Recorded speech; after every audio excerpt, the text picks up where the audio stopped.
Thank you, Glees, for that suspiciously grudging introduction. And thank you very much, ladies and gentlemen, for coming on such a beautiful evening at that. There's no echo that you can hear, is there? Hello? I'm audible, but there's no boom. All right. Thank you very much for coming on such a beautiful evening. I think the lunch we had must have been even richer than I recall. It was an Irish snack. Yeats's best poem, in my opinion, An Irish Airman Foresees His Death, isn't quite 100 lines long, but it seems as if it is. It's an extremely densely packed and lavish poem. I think perhaps the nearest to a perfect poem of the 20th century. If asked, I can do it again. But I think I ought to keep my promise to talk about why Thomas Jefferson is the most contemporary of our founding fathers, and I seized that chance because I thought that in the time we'll spend later together with question and answer, that if I don't give pretexts for more or less any topic to be raised, I will have failed very badly in my mission statement. I was asked earlier today what Thomas Jefferson would have thought about various contemporary things, and I said that it's a question I've often had to ask myself, and it's a question a historian almost certainly should never attempt to answer. I don't know about you, I find it annoying when people who are writing biographies say, at a certain point, they'll say, on this day, Mr. Washington or Mr. Madison must have thought. Well, you don't know that as a historian, and you shouldn't really try and say it. I can only think of one exception to that, which is I think that when Thomas Jefferson saw Sally Hemings getting off the boat in France, he may, for the first and only time in his life, thought there is a God.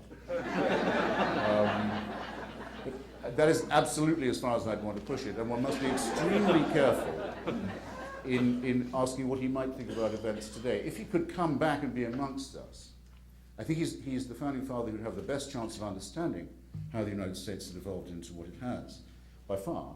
But the things that would amaze him would be, well, first and most salient, the feistiness of American womanhood. That, even though he knew Abigail Adams and some other quite tough babes, he did not ever expect women to be very far out of the place in which they were in his lifetime. It wasn't a subject that aroused his curiosity, let alone his compassion. I think the sheer color and variety and sass of American womanhood would be the thing that would strike him most, and most amidships. Then, of course, he would be astonished to find how many of his and Sally's descendants are still alive and still reproducing. A friend of mine, the very distinguished Dr. Annette Gordon-Reed, who's written the best book on this subject, is in the process of tracking down and identifying and biographizing every single one of them. There are officers on both sides of our Civil War from that family, for example, very fascinating. And on both sides of what used to be vulgarly called the colour line.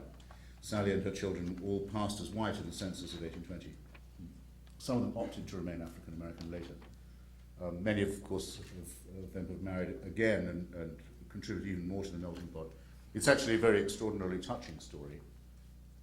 It seems a shame to me that Sally Hemings is buried under the Hampton Inn parking lot in Charlottesville. I think it should be thought of to improve on that and recognize her as a founding mother. Anyway, that would certainly very much astonish Jefferson, and as would the idea that African Americans can be both emancipated and still on American soil.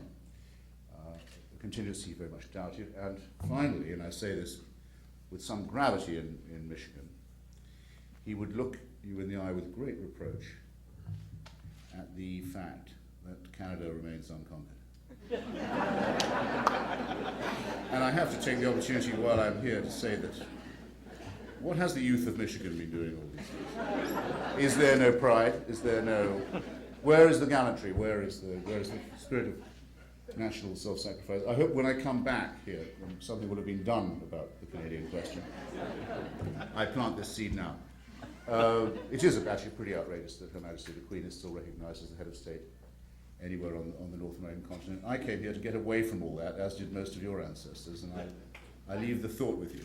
Well, in order for us to approach Mr. Jefferson properly, I think one has to do it under it can be a mistake to announce how many headings I'm going to speak under, but I will let you know, and I'll be as terse as I can. 4 of them. The Enlightenment, nation building, war and revolution, and slavery.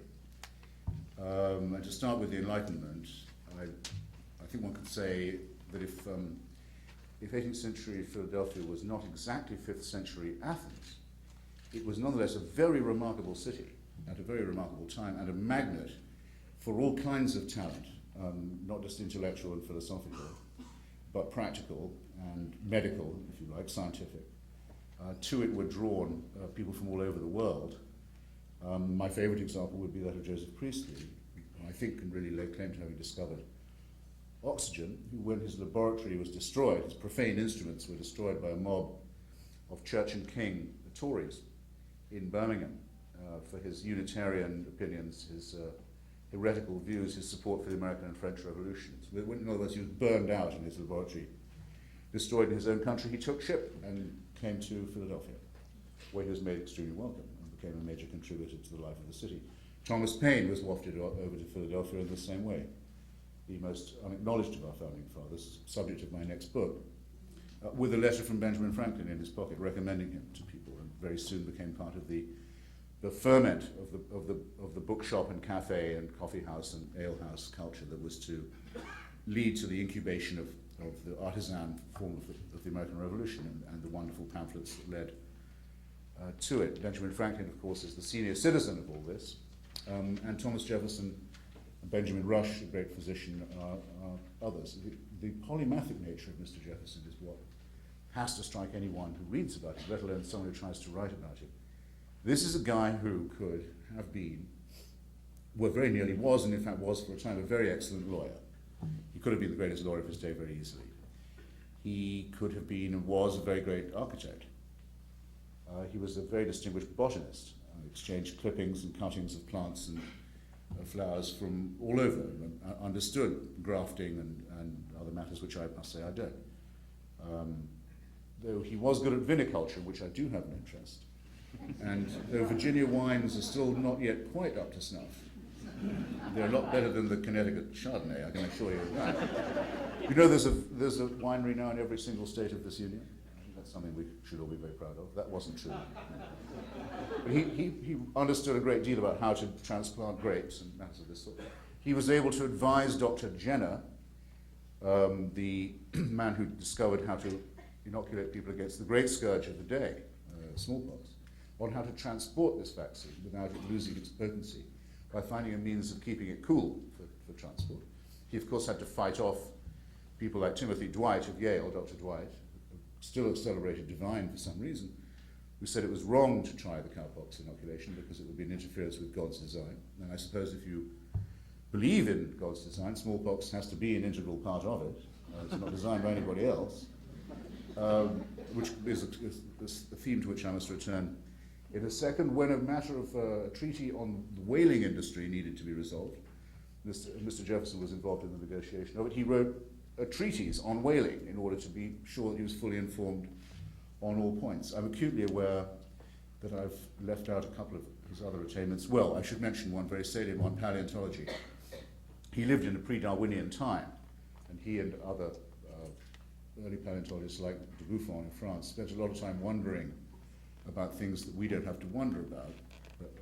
How did the seashells get so high up on the mountain, for example? They had no means of knowing this, but within the limits of a pre-Darwinian world, he did a great deal of work on what a Darwinist would easily recognize as origins of species and on the age of the terrestrial globe.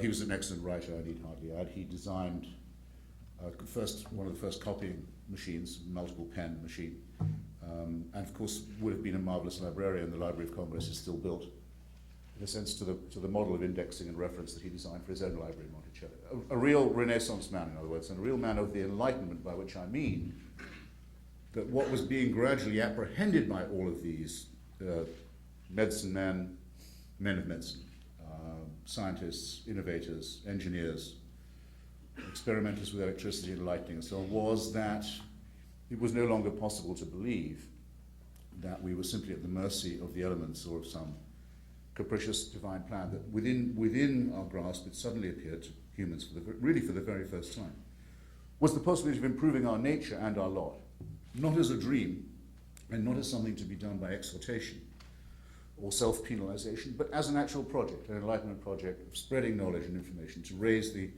floor upon which humanity had been dwelling. And this was of the very first importance in incubating our revolution and in forwarding the ideas of the Enlightenment in the New World, and we're rightly grateful that such an extraordinary constellation of talent and industry was all available at one place at the same time. And a very important conclusion that followed from this self-emancipation of humans by knowledge and science and other fields of endeavor, the realization that there was such a thing as a germ theory of disease rather than an evil spirit theory of disease or a curse theory of disease, for example, was that they had to reconsider the place of the divine in the cosmos. I think I can say pretty certainly that Alexander Hamilton was the only one of the founding fathers to have a priest at his bedside when he died. And that was because there was a squabble among the priests as to who should attend him in his last agony as he died from Aaron Burr's bullets in his abdomen. And there was also a squabble among some priests who said that they wouldn't attend the bedside of a man who'd engaged in dueling. So the vulgarity of that hardly makes a very grand exception to my general rule, which is these men were not Christians. Most of them were, I think, not even deists. I think I'd be willing to argue that Thomas Jefferson, most of the time, was an atheist, though he had to keep it very quiet. For example, I'll just add slightly to the list of his attainments. After he's been in power for 25 years, which is after he's been governor of Virginia and after he's written the Declaration of Independence, after he's retired from the White House, in other words. Still ahead of him is the achievement of creating the University of Virginia at Charlottesville, the first secular university in the country, and the authorship of what we call the Jefferson Bible, which the Unitarian Church can and still will give you a copy of, and so will Congress if you go and ask for one for free. And this consists of the exercise of taking a Bible in one hand and a razor blade in the other, and cutting out all the bits that are fantastic, unbelievable, inconsistent, or outright damnably immoral, which, as you will see when you look at the book, leaves you with a very slender volume indeed. Which this exercise he could do in Greek and Hebrew and Latin as well as in English, of course, and did, but didn't dare publish it in his lifetime. When asked why he was doing it, said he was trying to think of a simplifying Bible to help to convert the Indians, which showed that the other thing that can be depressing about writing about Jefferson, which is in general the absence in him of any very highly developed sense of humor, wasn't completely absent. When present, was very dry indeed. So the necessary counterpart of the Enlightenment culture and atmosphere from which Jefferson originates is the idea of the secular state, the republic where the government takes no side in religious disputes, no view of religion, and doesn't intervene to establish any church. And the three achievements that Jefferson wanted noted on his obelisk of Monticello, which I'm sure some of you have seen, were only the following: that he'd been the author of the Declaration of Independence, the founder of the University of Virginia, and the author of the Virginia Statute on Religious Freedom. He didn't think it worth mentioning that he'd been Secretary of State, Vice President, and twice President of the United States. Only those three achievements. And of the three, I think the third may be the one of which he was the proudest, because the Virginia Statute on Religious Freedom, which says that in place of a state, Virginia, that had tithed people only to support the Anglican Church, the Church of England, there would not instead be, as Patrick Henry and others had suggested, a state that supported all churches out of tithes. Everyone had to pay to support all churches. Instead, there would be, logically and philosophically and morally correctly, a state that supported no churches, left them to support themselves and protected them from each other and everyone from anyone who didn't want to go.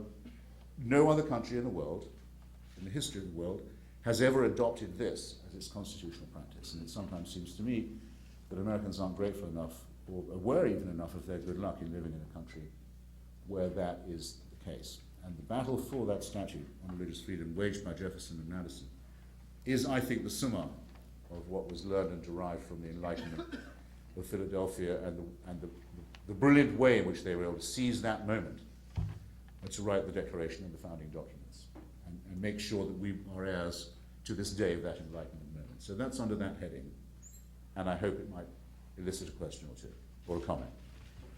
On the question of nation building, it's somewhat equivalent. Jefferson thought that the United States should be a strong country in order to defend these Enlightenment ideas from the encroachments of barbarism and from the existing empires that still dominated not just Europe, but the Atlantic and most of North and South America.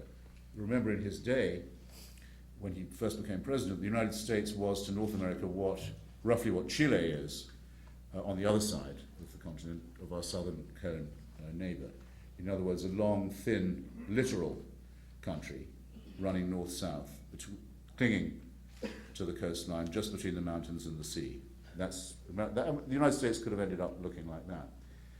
Jefferson was absolutely determined that this not be the case, that there be as much expansion as possible of the ideas of the Constitution into the new territories and the expansion of population, the encouragement of people to reproduce and to have the fortitude and the optimism to move out and spread the word. And he cared about this so much that he was able to sacrifice one of his most cherished principles to it. His most cherished principle as President and as Secretary of State was to defend the French Revolution from the British Empire at almost any cost.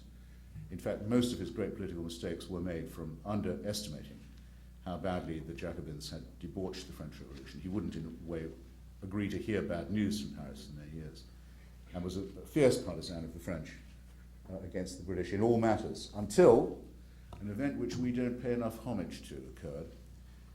I don't think Americans are aware of the debt that they owe to the slave rebellion that took place in Santo Domingo, what we now call Haiti, in the 1790s, led by the first real slave general in history since Spartacus, Toussaint Louverture, inspired by the ideas of the French Revolution, but directed against French colonial rule.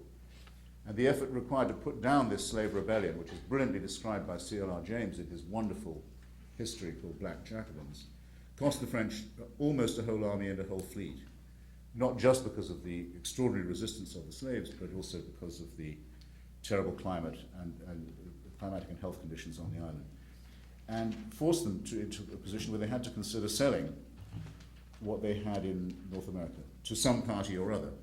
And Jefferson, through his envoys, made it very clear to Mr. Talleyrand and others in Paris, if you do not sell this territory to the United States, we're willing to make a military alliance with Great Britain against you. In other words, he would sacrifice his most cherished allegiance in order to increase the power, the strength, and the extent of the United States. And by this brilliant maneuver, backed up with a believable threat, he induced Napoleon and Talleyrand to sell not just the port of New Orleans, and thus finally to grant America access to its heartland of the Mississippi, but everything that France had in North America, which had the effect, as Henry Adams puts it, of doubling the size of the United States in one day for 5 cents an acre.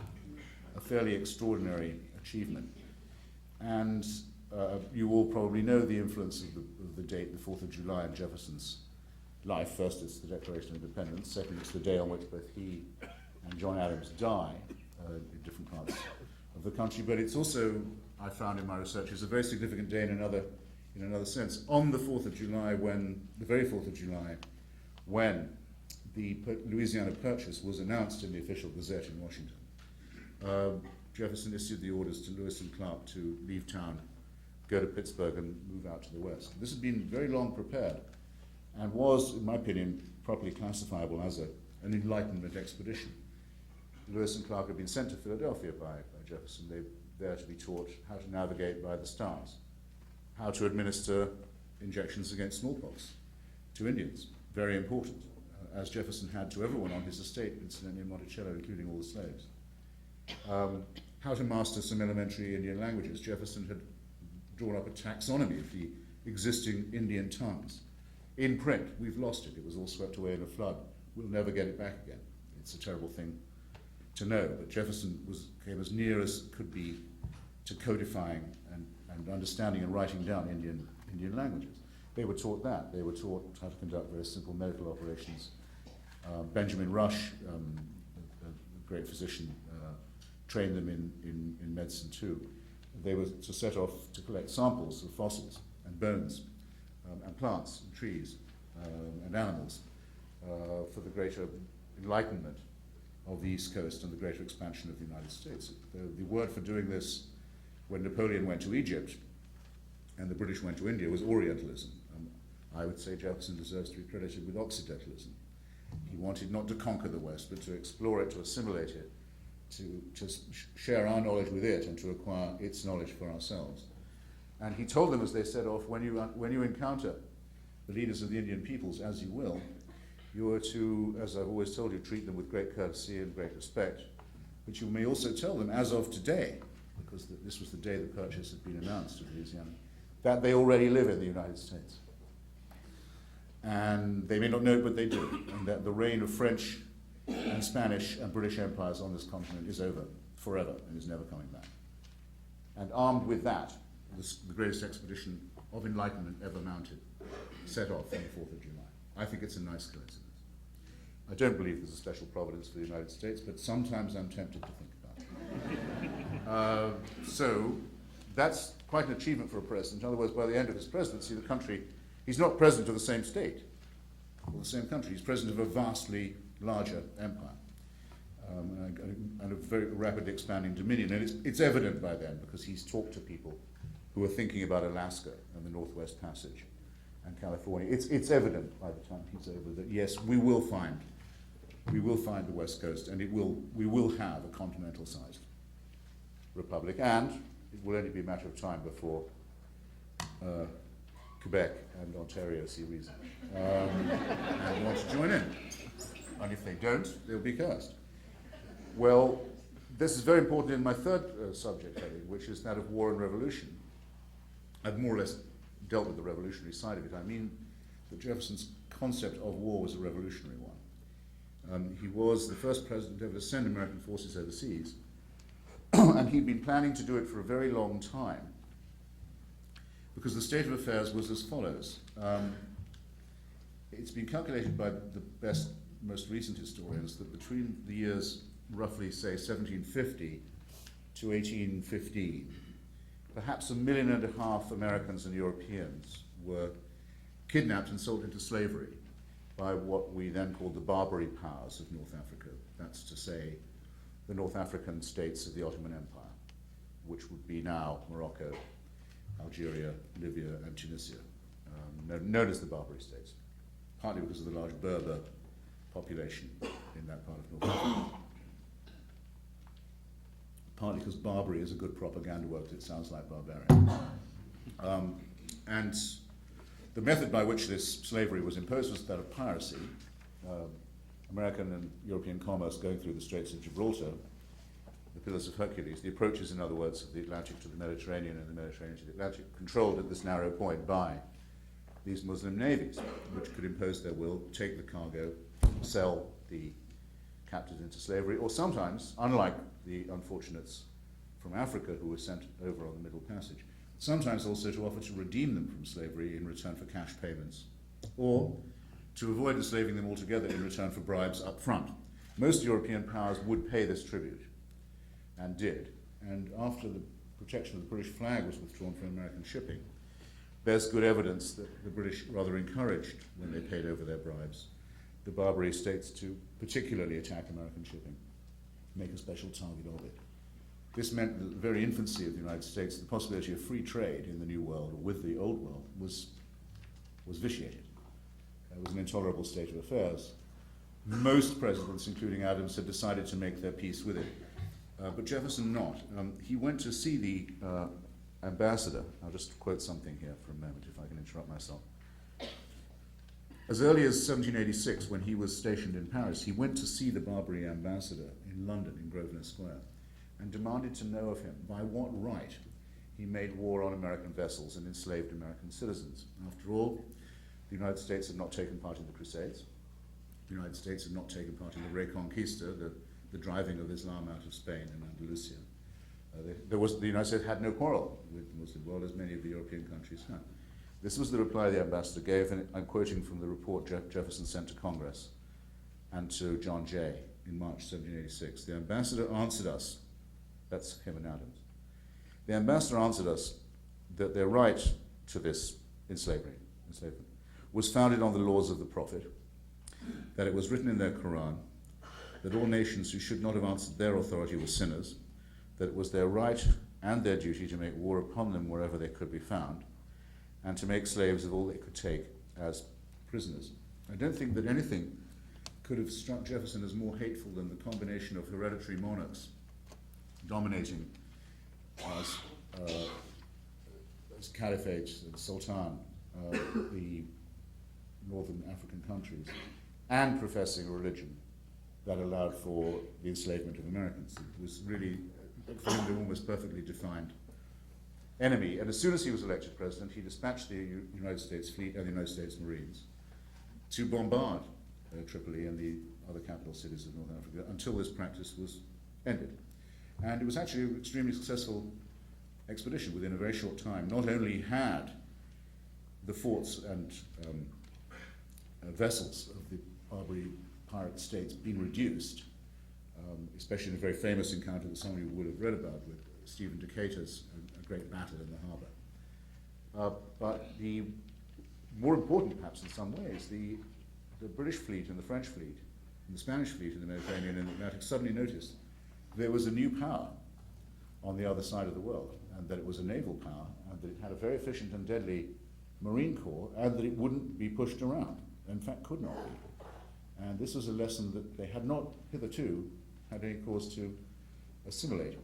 So though Mr. Jefferson did not go for regime change exactly in these Islamic theocratic terrorist countries, he did insist on policy change and on enforcing it at Cannon Point. And so righteous was he about this that he didn't think there was any real point in troubling Congress with this bothersome matter. Didn't inform them that he sent the expedition until it was so far out to sea that it could not be recalled, thus stilling the chance of Federalist opposition and doing his favorite of all things, the fait accompli, as with Louisiana. So that by the time anyone wanted to complain, it was too late.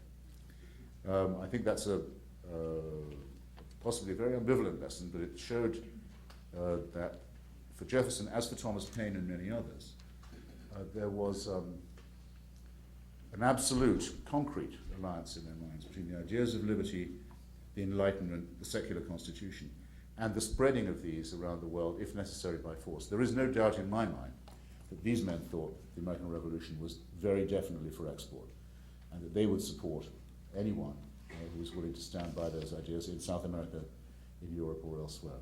And that it is for that reason, I think, that the American Revolution is the only revolution that retains any exemplary or inspirational power. And it would be nice just to stop there, but I can't because I haven't done slavery yet, and in all the three topics I've just mentioned, unfortunately, slavery intrudes itself in all of them. Obviously, it's a huge negation of the Enlightenment. The idea that the Enlightenment is the project for the emancipation of the whole human being, and the nobility with which that idea is expressed in the Declaration of Independence is clearly flatly negated by chattel slavery, and Benjamin Franklin and Thomas Paine and Benjamin Rush were, as Jefferson was not, members of the American Anti-Slavery Society. Jefferson did try and have a prohibition of the trade written into the Declaration. He lost because the votes of Georgia and the Carolinas were needed for there to be 13 colonies, and there were powerful interests also in New York and Massachusetts, who, while they didn't own slaves, profited very greatly from trafficking in them. So there is, if you like, I don't like the phrase, but it's an indispensable one. There is an original sin at the beginning of the American Eden, and it's a sin that's very, very hard to efface. So obviously this qualifies and compromises what one wants to say about the Enlightenment, and it's true also in Jefferson's own personal life, that this issue of chattel slavery runs through his own garden, his own living room, his own bedroom, in a way that was, well, unmistakable. It also affects the question of nation building, because when Thomas Paine, who'd had the idea of the Louisiana Purchase, Jefferson may have had the idea independently, but Paine certainly wrote him a letter on Christmas Day, urging him to take advantage of French difficulties and make what he called a moneyed proposal to Napoleon to double the size of the United States, added to his friend and to the president that this created another opportunity. The United States could be begun again, so to speak, could be made over anew, and this time no slavery should be allowed in the new territories. And Paine begged the president and said, please don't allow any more slaves or any more slavery in the Louisiana territories. Send some thrifty German Lutheran immigrants, get them to break the soil, and give the freed slaves, the ones who are there already, who've been toiling for other nations, give them land of their own, 4 acres and a mule, as it were, avant la lettre. Give them a break, give the sons and daughters of Africa a new deal. Joel Barlow, another great friend of Jefferson's, urged very much the same point in very much the same terms. But just as not all machinery that's labor-saving and productive is liberating, just as Eli Whitney's cotton gin had actually made slavery more profitable by making cotton more profitable and easier to bring in, so that the Enlightenment and machinery and technical innovation don't all run one way. So it wasn't the cotton lobby, but the sugar lobby that won in Louisiana. Somebody had to get that sugar cane in. Otherwise, Jefferson feared other Caribbean countries would outdo the United States in the sugar business, and that meant keeping the slaves at work. And indeed, worse than that, unloading new ones at the port of New Orleans, a discovery that when it was made very nearly broke Thomas Paine's heart. So not only was the original sin, the original stain, spread and extended, but by the carving of new states, and the cloning, if you like, of new states from the Louisiana Territory, which began very quickly, the momentum was begun by which, by the time Jefferson died, the number of slave states in the Union was approximately equal, and finally, as you know, with Missouri Compromise, became equal to the number of non-slave states. And at that point, we know that one of Jefferson's legacies to us is going to be the Civil War, and that later presidents and later Americans will have to deal with what he's left behind us. And it's no story, no account of either of his enormous importance in our history or of his immensely contemporary relevance would be complete, I think, without that, and without some reflection on how, personally and individually, this subject was imbricated with his own life. The great poet Horace used to say, De te fabula narrator. No, he used to say, to be exact, mutato nomine. Mutato nomine et, de te fabula narrator. Change only the name, and the story is about you. Well, ladies and gentlemen, this story is about you and about all of us, and I hope we'll have some time to discuss it further, and I'm very grateful to you for coming. Thank you.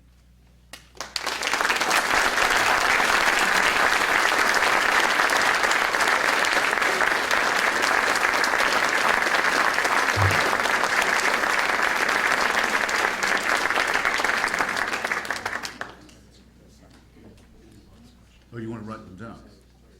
I was going to suggest they write questions down. Okay. We're not screening them, are we, or anything? Okay, boring questions will be torn up. I don't mind if people want to get up and ask a question, but I yield to whatever the etiquette is here. Okay, well, all of you, I think, have a card where you could write down a question. If you want to write your question down, pass it to the end, and then they'll be collected. They will not be edited out, but we get so many questions that tend to be the same that this would be a good way to organize them. While you're doing that, I'd like to ask the first question. So. Write it down. You asked for that. What could President Bush, or what should President Bush most learn from Mr. Jefferson? Well, in my opinion, he has already adopted one Jeffersonian position, which is to say that the existence of theocratic terrorist states and movements is incompatible with the existence of the United States. Coexistence with these forces is not possible, which I would add is a good thing, because it's not desirable either. I don't know if President Bush knows anything at all about this struggle, say, over the Barbary Coast or any of these other questions, or whether it's just instinct in him, but he seems to have taken the position that there's no compatibility. There'll have to be a fight about it. in a praiseworthy manner, in my view. I think that he, as a Republican, might not want to cite Jefferson as his authority, but the idea that the United States should make it its business, should interest itself in the spreading of democratic ideas, is certainly a Jeffersonian one. It's not a Federalist one.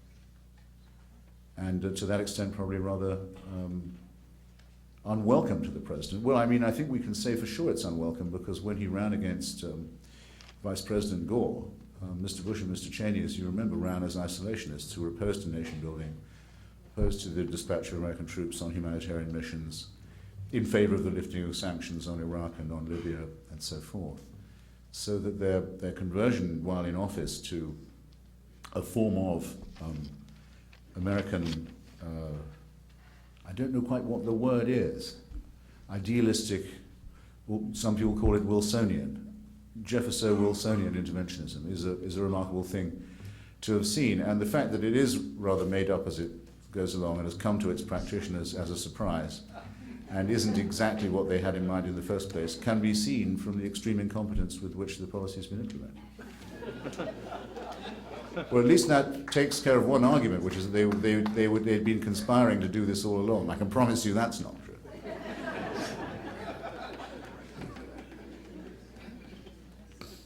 Here's a question about, is the current war, is a clash of civilizations inevitable into the future between Islam and the West? Yes. Sure.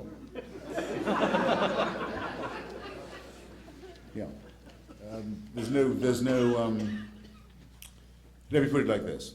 Some people say, in fact, there's recently been what's, I think, preposterously called a national intelligence estimate about this. Estimate is certainly the right word. It's not in any sense a finding.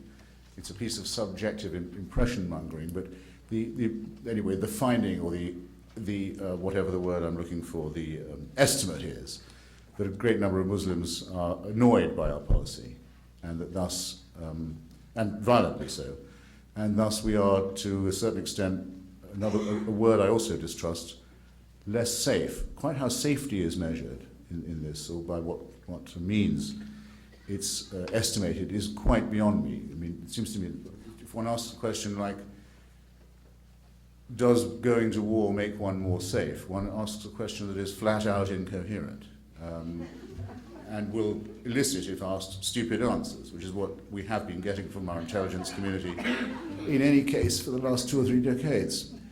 However, let's say, all right, we should take care not to make enemies. Well, what care would we have to take?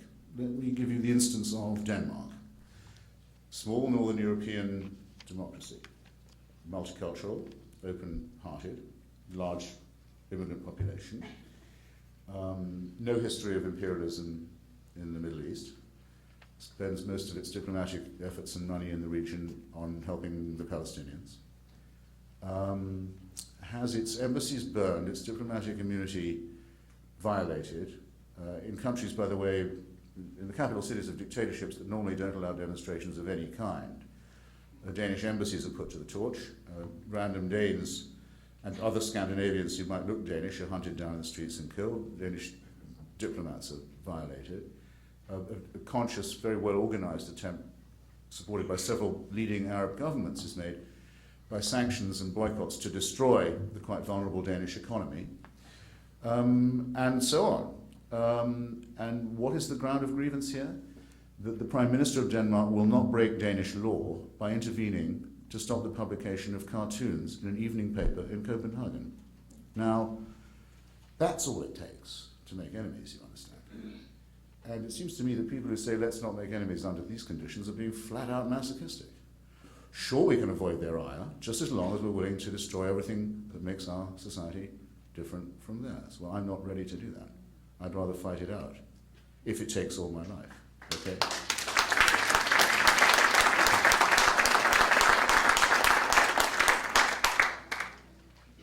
And I'll tell you how we'll know, which is when they start asking themselves, was it wise of us to piss off the Americans? Have we made too many American enemies? Have we stirred up the American street? That's what I want to hear them discussing. And I want to hear them discussing, can we go on taking these casualties? Because the Americans, we don't boast about it, but your fellow countrymen and mine are killing these people at the rate of hundreds a week, and willing to go on killing them at a higher rate, I hope. And at some point, they have to ask themselves, can we take it? That's the estimate I want to hear being made. I don't want to hear all this drivelling lamentation, where we've hardly started the business of training an army that knows how to fight these people and to defend our civilization in the most tough conditions of rogue and failed states. So, I have very little doubt of what Mr. Jefferson would say about that, but I don't feel I have the right to ventriloquize him on my side. Quite happy to speak for myself on the point. There's a question about Bob Woodward. What do you think of Bob Woodward's new book about the Bush administration? Not much. I mean, it's another piece of his seasonal stenography. This time from a different lot, he's channeling a different group within the administration. If you read the first book, I've written a long piece about this in the Atlantic, which you can look up, about the different styles in books of Bob Woodward and the various mutations it undergoes. But you can very easily tell who his sources are. For example, in the case of his first book, I can tell that George Tenet, then head of the Central Intelligence Agency, was a source because he's described as the hard-striving son of hard-scrabbling Greek immigrants. And he's also quoted quite a lot of the time in his own quote marks. Not all the quotes are blind, which is, by the way, how we know a very interesting thing about Mr. Tenet, which I'll share with you if you like. Do you remember what Tenet said when he saw the towers being hit? Do you remember this? It's in Woodward's book. It's worth looking it up. I mean, it's not a waste of time reading his stuff. You get some interesting material all the same if you can winnow it out. So Mr. Tenet is having breakfast with former Senator David Boren of Oklahoma, who had been his great patron on the Intelligence Committee for a while. And they're chatting on, and I'm willing to accept Tenet's word that's in the book that they were talking about the danger of Al-Qaeda. Maybe they were. It's not impossible. And then the men with the earpieces come piling into the room. They came running in. It's clear that our Director of Central Intelligence is not late for his next meeting. Something has happened. And they turn on the television and they see it happen. And so we know exactly what the first words said by any American intelligence official were in the first few moments of the post-9/11 era. And you know what the words were? Gee, I hope it's not those guys in the flight schools in the Midwest. Not quite good enough, is it? I mean, I can think why he would hope it wasn't them, because he was the only one who knew they were there, but he didn't think it was important enough to share the information with the FBI or to do anything about it. And I don't think he should have got a Medal of Freedom for that, I have to say. In fact, I don't think he should have been allowed to resign either. I think he should have been fired, and I think he should probably have been impeached. But I digress. I mean, in other words, you can find these nuggets in Woodward's book, but as you can see, tons of you must have read that book, but it's so boring you didn't notice that incredible confession. I get paid to read these books, unlike you, so I have more of an incentive. Next question, is democracy possible in the Middle East where Islam is such an integral part of both the society and the government? Well, I agree with Jefferson that there's something antithetical between religion and democracy in any case. And religion and enlightenment and the other things that you need for a democratic society, because I think that the principal thing is secularism, and it is a lot harder to convince Muslims, or can be a lot harder to convince Muslims of the importance of the secular for two reasons. One, they claim that their revelation, the revelation to their prophet, is the last and final and irreplaceable one. It completes all previous revelations. It cannot be altered. It cannot be improved. It's absolute, and no other books are required. No other guidance is needed than that. And that it's a total solution for every aspect of life, from the sexual to the dietary to the political to the economic. And the extreme form this takes is the desire to re-establish not a democracy, but an empire. There are some fools on the left who talk about Osama bin Laden and others as if they were anti-imperialist. Of course, they are fighting to create, in fact, more properly, to recreate a lost empire, the caliphate that was ended in 1918, and to bring, in theory, everyone in the world under its rule and the rule of Sharia. And that's as good a description as you could come up with for a totalitarian scheme, a totalitarian fantasy. So no, while this idea is abroad, it's going to be extremely difficult to impose democracy, which is why the first and most important priority is the destruction, physical destruction and discredit of the jihad movement. That has to be beaten and eradicated before any progress can be even discussed. And this fight will take place on our own soil, so you better be ready for it. It's not a matter of democracy just in the Middle East. We're being asked, we will be asked again, being asked in Western Europe and as near to here as Ontario, whether maybe Muslims should have separate courts for Sharia, and whether we should amend our practices of free speech and free inquiry in the academy and elsewhere so as not to offend them. And don't you think that this demand is going to be dropped? It's not going to be. It's going to be advanced more and more aggressively, and it will be backed more and more obviously by the threat of force. Not one, I'm ashamed to say it on behalf of my profession, not one American newspaper or network agreed to show those Danish cartoons, for example, even as an objective news story. Here, in a media which, let's face it, is pretty much image-driven now, not exactly word-dominated. The image is all, here's a big fight about an image. Well, what image? We're not going to tell you. Now, I know these people. I know the people who take these decisions, and I know it wasn't out of respect for Muslim sensitivity.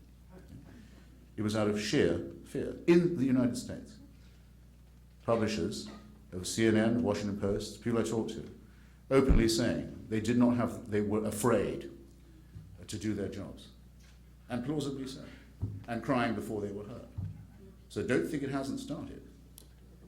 You either have to get used to it, or say you won't put up with it. You have to, and there's not much wiggle room, I think, between these two. Please comment on President Bush's use of the word Islamofascism. It's one of the terms he's tried out, because we haven't got yet, maybe we don't need a name for the war. There are some on the right who are calling it already the Long War with a capital L. Let's just call it that, the Long War. Something about that is sort of bleak and economical slightly appeals to me. It's obviously, I don't need to waste any time saying why it's not a war on terrorism. It wouldn't be true to say it's a war with Islam, because it's the product of a civil war within the Islamic world where the extremists are trying to conquer first their own side, their own people, their own co-religionists, that's to say. Just as most of the victims of the Taliban were Afghan, not American.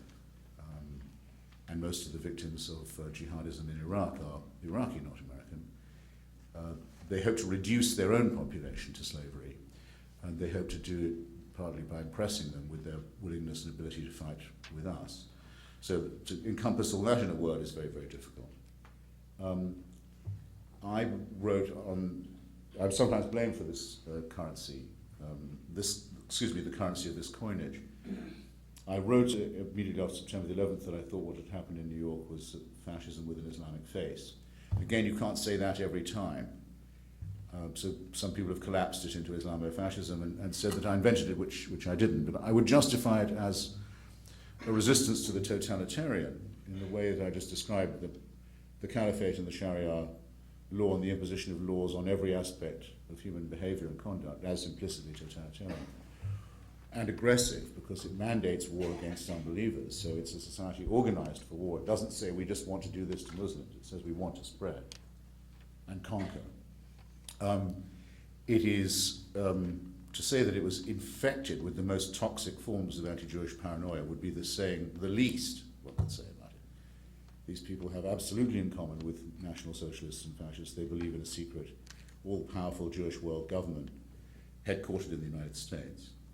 That they believe in the worship of one leader and the study of only one book strikes me as suggestive as well.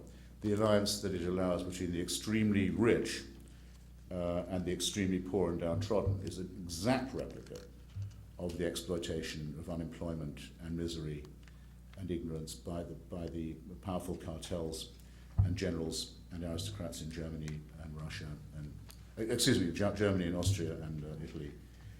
speaking the language of populism when it suited them. It strikes me almost classically fascistic, and I'm sure that now I've got this far, some of you can think of some parallels as well. It's not at all like fighting the Cold War.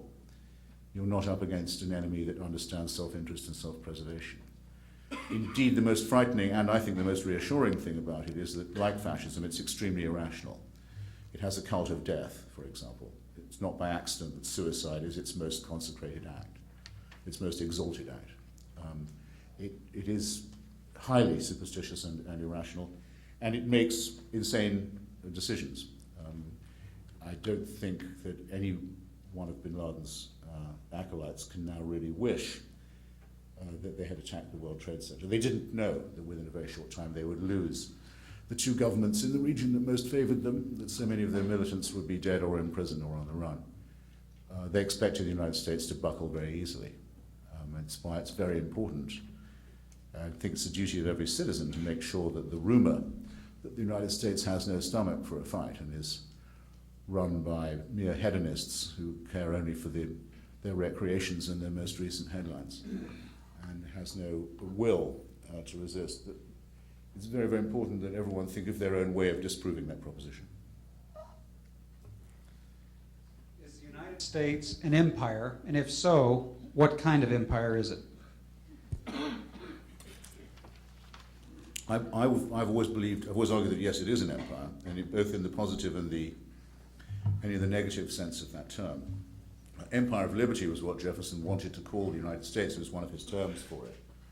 He wanted, in other words, to have a continent-sized country that would be a democracy, and he thought that its boundaries could be quite wide. I mean, Cuba could easily have been a part of Jefferson's union if he'd had the means to do it.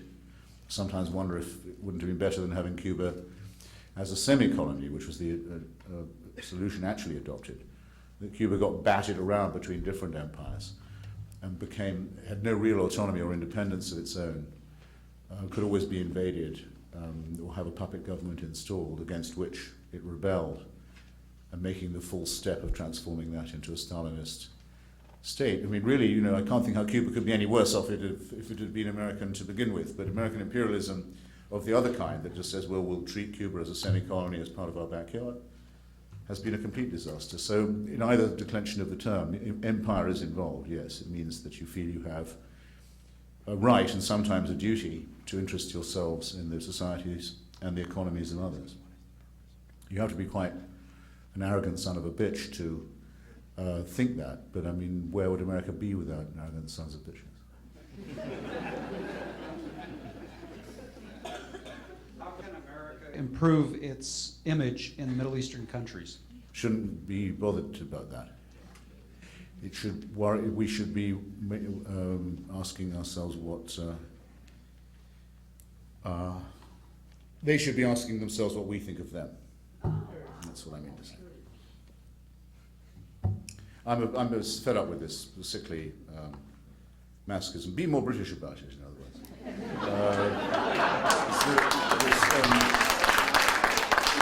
I mean, my line on this very simply being that it's absolutely no better to be English.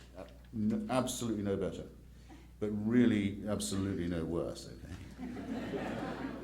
And you don't have to worry about whether people like you or not. It's contemptible to keep asking yourself. It's like people taking opinion polls all the time. In mid-speech they're saying, could I just interrupt, is this speech making a good impression on you or not? Because I'm worried about my approval rating. I mean, we use these terms, we're making a rod for our own backs. No, have a little self-respect and allow yourself to think that people who don't like you are probably jealous, okay? Could be true. Could be true. Turning to Jefferson, there's an interesting question about the embargo of 1807. Why did Jefferson pursue that embargo so strenuously? Look, I didn't have time for this, and I was afraid I'd trespass on our time if I went on in this way, but a thing I should have mentioned and thought of was that Jefferson and Paine were very much ahead of their time in thinking first of what was called by Paine a confederation of nations. I can't remember. It's a prototype UN for the settlement of disputes by diplomacy, and a concert of powers to enforce things like the reduction of the size of navies, but also, if necessary, to intervene to support the independence of Spain's colonies in South America, which is would have been one of the projects, as was one of the great projects of the UN and the League of Nations decolonization. So Paine and Jefferson thought of that very early, and they also thought of using non-violent forms of warfare, non-military forms of warfare, economic warfare, in other words, the imposition of sanctions. Never been tried before. And it's a funny thing, actually. There are still people, Jeffersonians, who argue that policy would have worked if sanctions had been given more time. They're still arguing that in 2006. And you never know. Maybe if sanctions had been given more time. There are indications that actually on the French they were beginning to have an effect before Congress called it off. It's possible. And the other thing that Jefferson hoped it would do, but it wasn't so much advertised in the program, was that it would encourage Americans to depend less on imports and force them to build up native industries and native manufacturing. At that, it did, in the interior particularly, it did to some considerable extent. The main problem is the United States has such a long border and such a long coastline that the temptation to smuggle and to break the rules and not observe the embargo by everyone living in those neighborhoods was just too strong. So Jefferson found really that the electorate just wasn't good enough for him, which is a very bad position for a politician to get into. Please tell us about your next book. Well, my next book is, the next book is published in England, but not yet here, is a study of Thomas Paine's Rights of Man. So that's already on the slipway, as it were, and perhaps available at fine Amazon.com anywhere, but not yet in bookstores unless you cross the border to Canada. But the next one that we published in the United States is a book called it's called God Is Not Great. If you like, I'll tell you what it's about. But if you really ask after I've told you the title,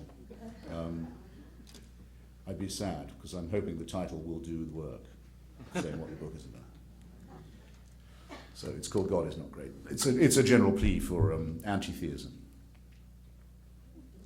and a defense of the secular republic against all enemies, foreign and domestic. You want to elaborate on that a little bit? I heard some No one seems to have comments asked a out there. question. Well, it begins by stating, the metaphysical claims of religion are false. It's a false promise. The belief is an immoral belief. Because it seeks solutions in the supernatural. It presents a false picture of reality because in most cases it depends on the immoral idea of vicarious atonement. It's particularly true of Christianity, the idea that your sins can be scapegoated onto somebody else. In other words, the abolition of personal responsibility in favor of a false promise of eternal life, which would take the form of eternal slavery. In other words, you have in this eternal life only the right to pray as the dear leader. I've been to North Korea. I described my trip to North Korea, a country where the president is a dead man, the father of Kim Jong-il. Kim Il-sung is still the president. Kim Jong-il is only the head of the state, the party and the army. The head of state is his father, his late father. So North Korea is a kind of a necrocracy, if you like. Mausolocracy or thanatocracy. But if you notice when you're there, it's only one short of a trinity that runs this dump. And though all you have the right to do is praise the dear leader from dawn till dusk, it's like Christmas. You can't get away from it. Everywhere you go, every theatre, there aren't many theatres, every cinema, there aren't many cinemas, every workplace, every school, nothing but endless praise. And now I know what it would be like. But you can at least die and get out of North Korea. Whereas what religion wants is for you to be under total and complete and permanent, inescapable surveillance from the moment before you're conceived till way after you're dead. Now, all I ask you, who wants this? Who wishes that was true? Who wants a celestial North Korea? It's a disgusting idea. Oh, good. It's a disgusting and immoral and indecent idea. It's very good, therefore, that there is absolutely no evidence that it's true. In fact, all the evidence is the other way. So I then produced some of the evidence, and then it's quite anti-Semitic, this book. I think Voltaire was right. Everything is a plagiarism of Judaism. The Jews come out of it very badly. Sorry, chaps. Apologize to my mother, my grandmother, my wife, my daughter. But the Quran is even worse plagiarism of Judaism than the Bible is. But where everything went wrong is Hanukkah, if you want to know. Yeah, now promoted again, reinvented so that Jewish children don't feel left out by the sickly Santa Claus obsequies. That's the date on which the Maccabeans rose and put down the Hellenized Jews, the Jews who'd basically given up on sacrifices of animals. Some of them had given up on circumcision, were looking towards Rome and Athens, were beginning to have, as it were, their Enlightenment. And the Maccabees rebelled against them as traitors and Roman quislings and slaughtered them, and very cruelly restored the barbaric rituals of sacrifice and circumcision. And that's the worst day in human history, because if that had not happened, or if the Hellenists in Palestine among the Jews had won, we could have skipped the whole thing. There'd been no Christianity. There'd been no Islam. There would have obviously been cultish and barbaric religions and so on, but we would not have had the connection broken between our civilization and the civilizations of ancient Athens and the Mediterranean. We wouldn't have blotted out the Mediterranean light from our society as we did for so many years of the Christian Dark Ages, from which we have not yet recovered. So there's that, and then I say what I think about the Quran, which is currently the most dangerous religious text, because it does make this extraordinary claim to be the last and final and exclusive and unchangeable revelation. And that obviously has, as I've already told you, the most incredibly dire consequences. And then, oh no, it was much more. No, and then I'd say what I think the better tradition is, and a large part of that is the work, well, ever since Democritus and Epicurus and the first people to work out that there was no God and that the cosmos is, and we are made of atoms, all the way through the Enlightenment, Jefferson, Paine, and up to the present day. And I show the common history, the thread of reason and atheism that has always been present in our society, and try and bring it to life for people. So I wish it was out now. I wish it was out for the Hanukkah market, in fact.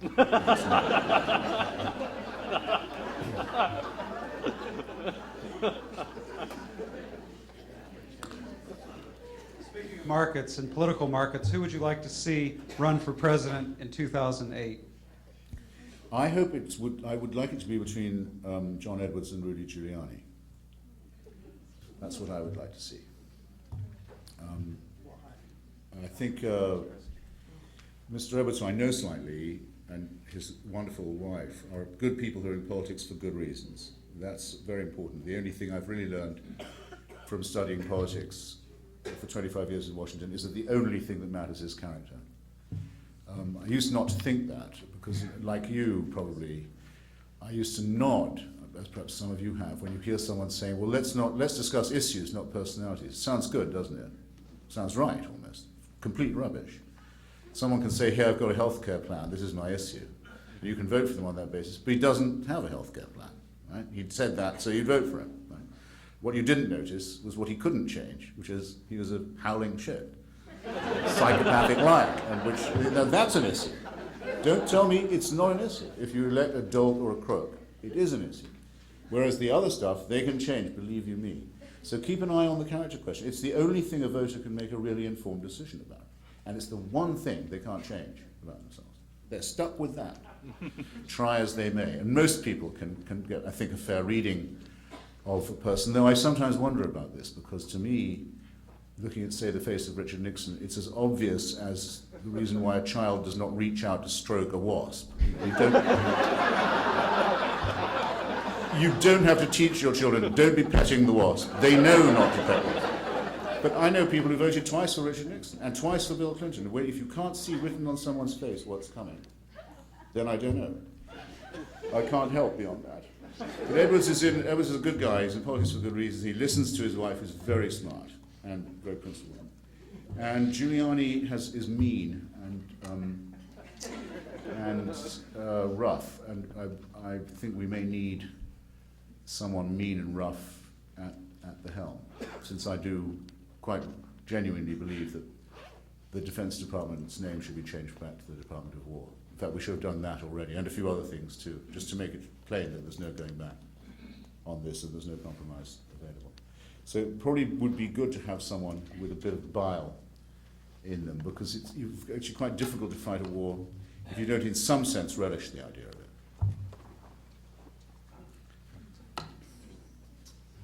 Last question. This will be a nice one to end on. What is the best Yeats poem? The best Yeats poem is Easter 1916, I think, which is because I've met them at break of day. It's the poem he wrote to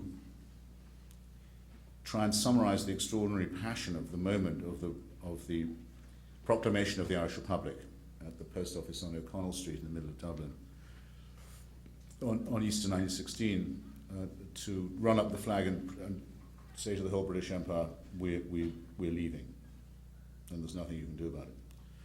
And to stand up to artillery fire, which they didn't think the British would use artillery, field guns in the middle of Dublin to put them down, but they did. And they didn't think that all of the people who signed the proclamation would be hanged, but they all were, except for Eamon de Valera, because he had an American passport, who later became the first president. And Yeats kept this poem a secret for 3 years. He didn't publish it till after the war was over, because he was afraid it might lead to violence. It's so intense. And it ends with telling off the names of the main martyrs of the Republic.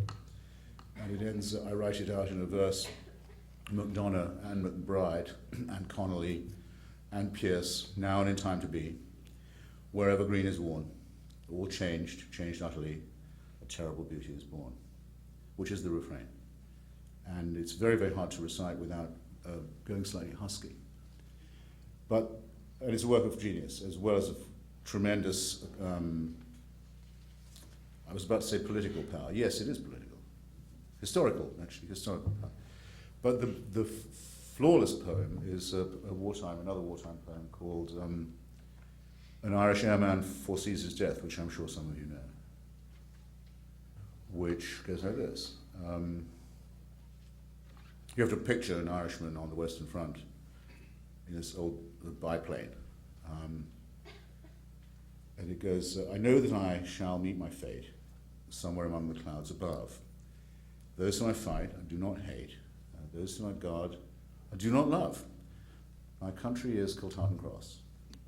My countrymen Kiltartan's poor. No likely end could bring them loss, or leave them happier than before. No law nor duty bade me fight, no public men nor cheering crowds. A lonely impulse of delight drove to this tumult in the clouds. I summoned all, brought all to mind. The years to come seemed waste of breath, a waste of breath the years behind, in balance with this life, this death. Voila. That's Mr. Yeats.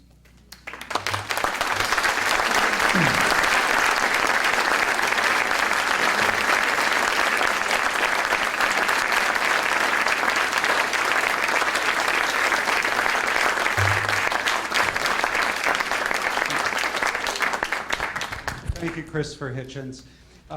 Thank you, ladies and gentlemen, very much. Christopher Hitchens will be available to sign books that are available out here for purchase. Yeah, no, I'm not going to be nice to anyone who hasn't got a receipt, sorry. This is America, okay? The pro bono bit is over.